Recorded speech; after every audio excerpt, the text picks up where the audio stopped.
Lição 23.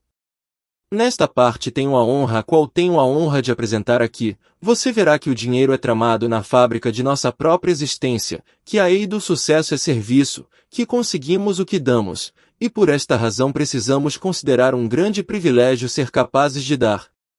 Já vimos que o pensamento é a atividade criativa por trás de cada organização de negócios. Não podemos, portanto, dar nada de um valor mais prático que nosso pensamento.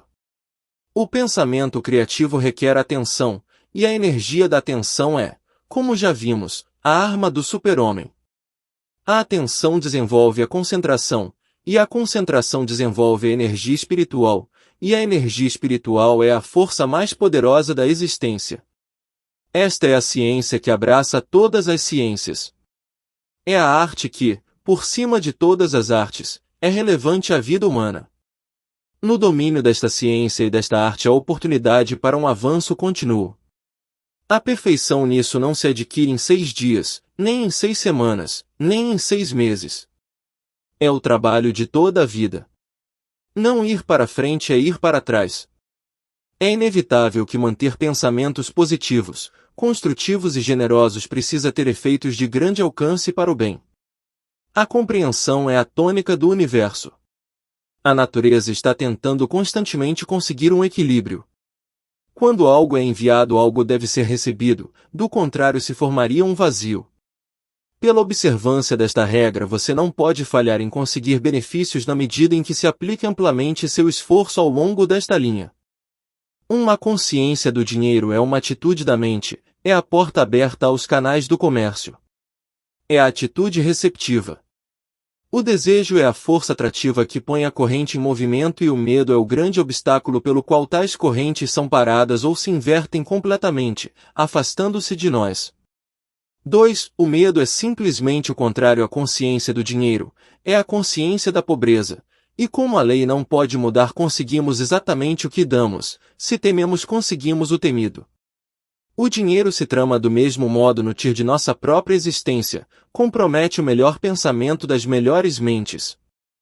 3. Fazemos dinheiro ao fazer amigos, e aumentamos nosso círculo de amigos fazer dinheiro para eles, ajudando-os, estando a seu serviço. A primeira lei do sucesso então é o serviço, e este por sua vez se constitui sobre a integridade e a justiça. O homem que não é claro em sua intenção é simplesmente ignorante. Ele omitiu a lei fundamental de toda mudança interna, ele está impedido, perderá segura e certamente, pode não sabê-lo, pode pensar que está ganhando, porém, está destinado à derrota. Ele não pode enganar o infinito. A lei da compensação lhe exigirá um olho por um olho e um dente por um dente. 4. As forças da vida são voláteis, se compõem de nossos pensamentos e ideias e estes por sua vez se moldam em forma. Nosso problema é manter uma mente aberta, para constantemente alcançar o novo, para reconhecer a oportunidade, para estar interessado na carreira antes que na meta, porque o prazer está na busca antes que na posse. 5. Você pode se converter em um imã de dinheiro, porém, para fazê-lo você deve primeiro considerar como poder fazer dinheiro para os outros. Se você tem a visão necessária para perceber e utilizar oportunidades e condições favoráveis e reconhecer valores, você pode ficar em posição de se aproveitar de tudo isso, porém, seu sucesso maior virá quando estiver disposto a assistir ou outros. O que beneficia um deve beneficiar todos. 6. Um pensamento generoso está cheio de força e vitalidade, um pensamento egoísta contém os germes da dissolução, se desintegrará e desaparecerá. Os grandes financistas são simplesmente canais para a distribuição da abundância, as enormes quantidades vêm e vão, porém, seria tão perigoso para o que extra como investimentos, ambos os extremos devem permanecer abertos. E nosso sucesso maior virá quando reconhecemos simplesmente que é tão essencial dar quanto obter. 7. Se reconhecemos que a energia onipotente é a origem de toda provisão, precisamos ajustar nossa consciência a esta provisão de tal modo ela atrairá constantemente tudo o que seja necessário a ela mesma e veremos que quanto mais damos mais conseguimos. O dar neste sentido implica serviço. O banqueiro dá seu dinheiro, o comerciante dá suas mercadorias, o autor dá seu pensamento, o trabalhador dá sua habilidade, todos têm algo para dar, porém, Quanto mais podem dar, mais conseguem, e quanto mais conseguem, mais podem dar. 8. O financista consegue muito porque ele dá muito. Ele pensa, ele é um homem que raramente permite que outros pensem por ele, ele quer saber como pode conseguir os resultados. Você deve demonstrá-lo a si. Quando você puder fazer isso, ele proverá os meios pelos quais centenas ou milhares podem se beneficiar, e na medida em que obtêm sucesso se tornam de mais sucesso. Morgan, Rockefeller, Carnegie e outros não obtiveram sua riqueza porque outros perderam o dinheiro. Pelo contrário, foi assim porque fizeram dinheiro para que outros chegassem a ser os homens mais ricos no país mais rico do globo. 9. A pessoa comum é completamente inocente no pensar em profundidade, ela aceita as ideias dos outros, e as repete, de forma muito semelhantes a um papagaio. Isso se vê facilmente quando entendemos o método utilizado para formar a opinião pública. E esta atitude dócil de parte de uma grande maioria que parece perfeitamente disposta a deixar que umas poucas pessoas pensem por eles, e é o que permite a uns poucos homens na maioria dos países usurpar todas as linhas de poder e manter milhões submetidos. O pensamento criativo requer atenção. 10. Ao poder de atenção se lhe chama concentração, esta energia é dirigida pela vontade. Por esta razão precisamos recusar-nos concentrar ou pensar em qualquer coisa exceto as que desejamos. Muitos se concentram constantemente na dor, perda e discórdia de todo tipo. Como o pensamento é criativo, isso origina necessariamente que esta concentração inevitável conduza a mais perda, a mais dor e a mais discórdia. Como poderia ser de outro modo? Por outro lado, quando nos defrontamos com o sucesso, ganhos financeiros, ou qualquer outra condição desejável, nos centramos naturalmente nos efeitos destas coisas e desse modo criamos mais, e assim se conclui que o muito conduz o mais.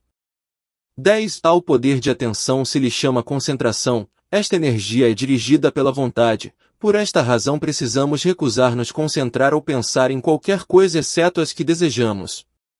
Muitos se concentram constantemente na dor, perda e discórdia de todo tipo. Como o pensamento é criativo, isso origina necessariamente que esta concentração inevitável conduza a mais perda, a mais dor e a mais discórdia. Como poderia ser de outro modo?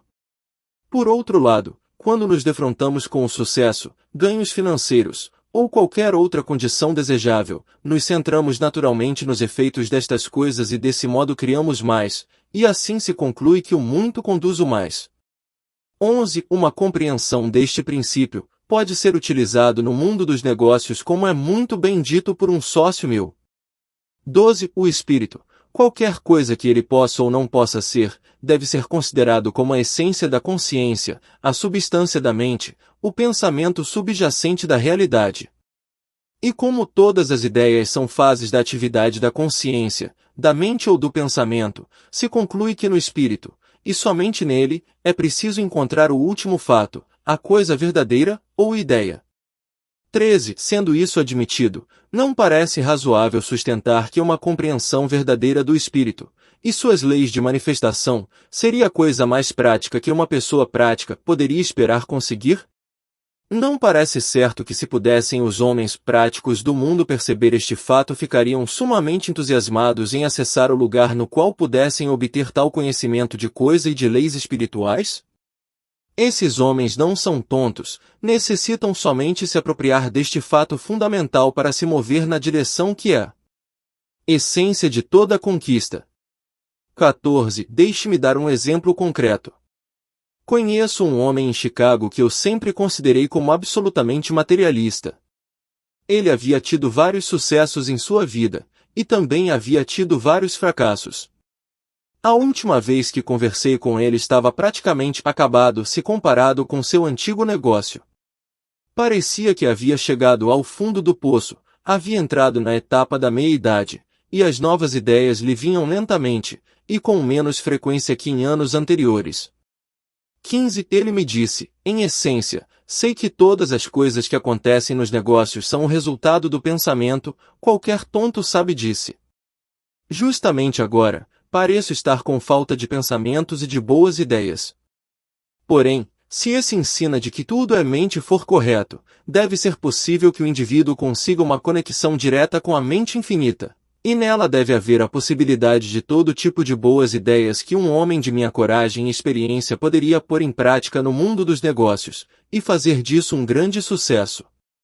Parece-me bem, e vou levar isso em consideração. 16. Isso foi há vários anos.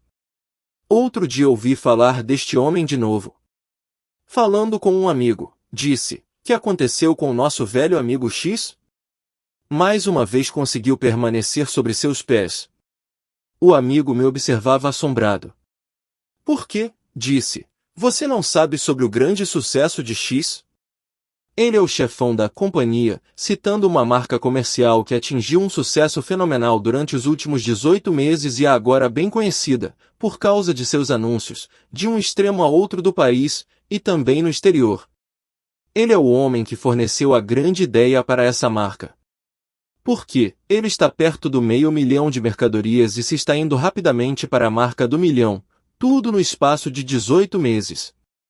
Não havia relacionado este homem com a empresa mencionada, ainda que sabia do sucesso maravilhoso da referida companhia. A investigação demonstrou que a narração é verdadeira, e que os fatos acima indicados não estão absolutamente em nada exagerados. 17. Agora, que pensa você disso? A mim me parece que este homem fez realmente a conexão direta com a mente infinita, espírito, e, tendo-a encontrado, ele a fez trabalhar para ele. Ele a utilizou em seu negócio. 18. Isso soa sacrilégio ou blasfêmia?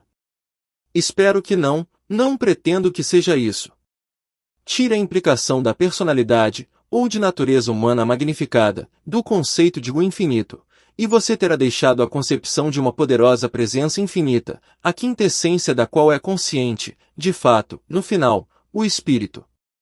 Como este homem também, no final, é preciso considerar como uma manifestação de espírito, não há nada sacrílego na ideia que ele, sendo espírito, devesse então se harmonizar com sua origem e fonte que poderia ser capaz de manifestar pelo menos um grau menos de seu poder.